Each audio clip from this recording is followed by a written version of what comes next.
NFL training camp is here, and 8 teams have rookies report on July 16th, with only one team starting before then, the Ravens, on July 13th. The Baltimore Vets then report on July 20th, the same day as the Chiefs and after the Texans and Bears. John Harbaugh surely knows what he's doing by now, and the Ravens, for some reason, take the preseason way too seriously. He's been there for 16 seasons now, won the Super Bowl, and has been to 4 AFC championships, including last season, where the Ravens ultimately lost to the Chiefs. Baltimore has made the postseason in 5 of the past 6 years in the Lamar Jackson era. The Ravens have been consistently good, but the big break just hasn't happened yet. The AFC North is truly a gauntlet, and the Ravens are the top dog, but barely. Baltimore has the 3rd highest odds to win a Super Bowl at plus 1,000, behind only the Chiefs at plus 500 and the 49ers at plus 600. They are a good team, and so much of that Ravens success on offense especially is reliant on Lamar Jackson, and he answered the call last season. Lamar Jackson is only 27 years old and just won his 2nd MVP. He's on a fast track to the Hall of Fame, and a Super Bowl ring would likely help. Last offseason, Lamar Jackson got a 5-year, $260 million contract and immediately proved himself. He was sensational last year. Sensational. Lamar led the Ravens to a 13-3 record and to the conference championship. Throwing, he had 3,678 yards, 24 touchdowns, and 7 interceptions. Of course, Lamar is more than just a passer. Rushing, he had 821 yards and 5 touchdowns. He was the Ravens' offense, but more importantly than anything, he didn't miss time due to injury. Lamar had a good 2022 season,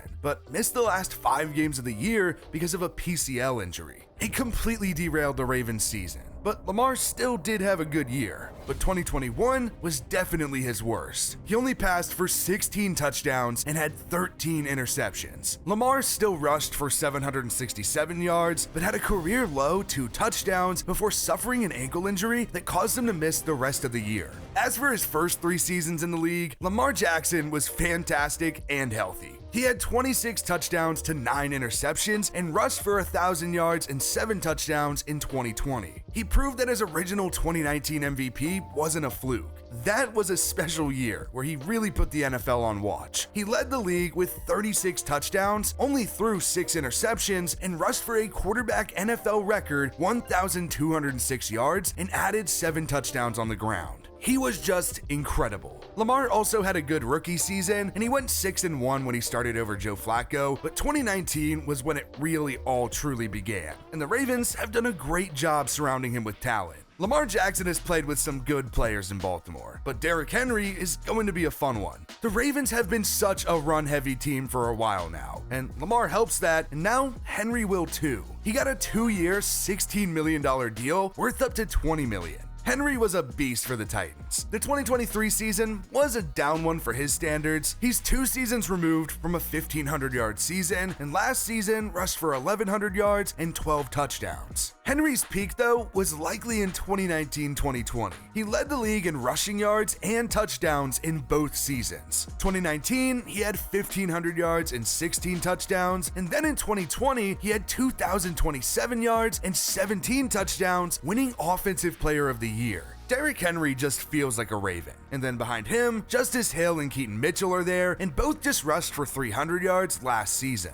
The receiving weapons are good too, starting with Zay Flowers. He was only a rookie last season and made a big impact with 850 yards and 5 touchdowns. Lucky for the Ravens, it's looking like they hit on their 1st-round pick of the 2023 NFL Draft. Then behind him is Rashad Bateman, a 2021 first, and he had 300 yards on the year. Unfortunately, Bateman still hasn't improved on his 500-yard rookie season. Nelson Agholor is likely behind him and is also in the 300-yard boat. The Ravens' top 3 receivers are all 1st-round picks, but Agholor and Bateman haven't exactly lived up to expectations. Outside of the top 3, Devontae Walker is a name to know. He was a 4th-rounder after playing at UNC last year, but played at Kent State before that. I'd expect him to compete with Agholor for that wide receiver 3 spot, but he could be a nice additional deep threat for this Ravens offense. Of course, you can't talk receivers without bringing up tight end Mark Andrews. He is one of the most important players on the offense. He is coming off of an ankle surgery, which caused him to miss some time last year, but he's been an elite tight end. He's led all tight ends in touchdowns twice and in receiving yards once, 1,361 yards in 2021.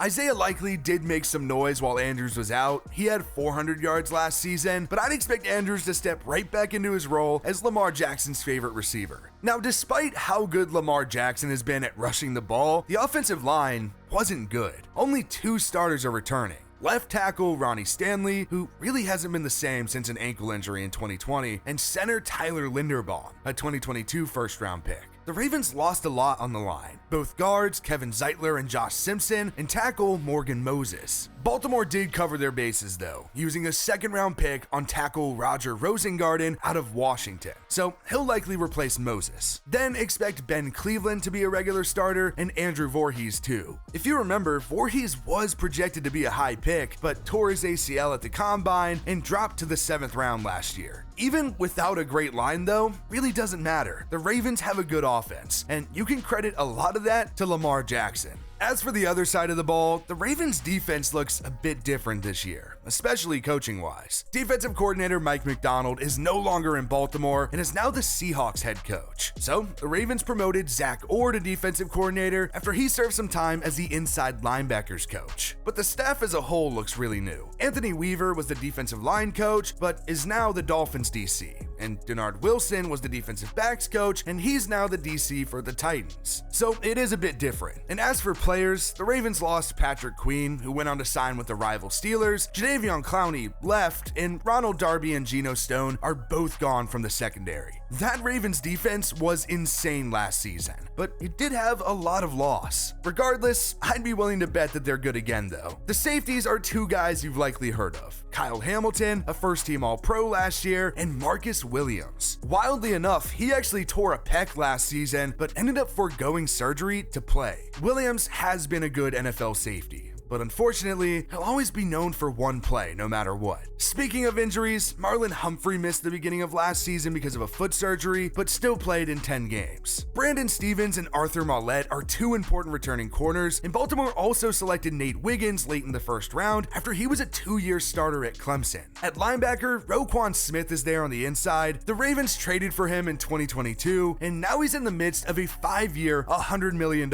extension. He's just a tackle machine and had 158 last season. His new full-time running mate should be Trent Simpson. He was a rookie last year after being a 2023 second-round pick. Then on the outside, Odafe Oweh is the big one. Oweh has been a good pro, and he just had his 5th-year option picked up and is poised for a breakout season soon. Then Kyle Van Noy was a reserve last year for the Ravens, but should actually start now. Everyone, including myself, hopes to finally see David Ojabo. He was a projected really high pick in 2022, but tore his Achilles during his pro day and fell way down to number 45. The Ravens took him, but he ended up suffering a season-ending knee injury in week 3 of last year. Hopefully, we actually get to see him play for real this season. The defensive tackle group as a whole are all familiar names. Michael Pierce played every game for the Ravens last season. Then around Pierce, there's Justin Madubuike and Broderick Washington, who were both 2020 first-round picks. It's still a good defense. The AFC North is just a really competitive division at the end of the day. The Ravens won it last season, but the Bengals won it the 2 years before, and the Steelers won in 2020. Baltimore is the favorite though at plus 140, and that's kind of what you'd expect. Lamar Jackson is amazing, and the Ravens should be good once again, even after some big losses. The interesting question is what the Bengals will look like.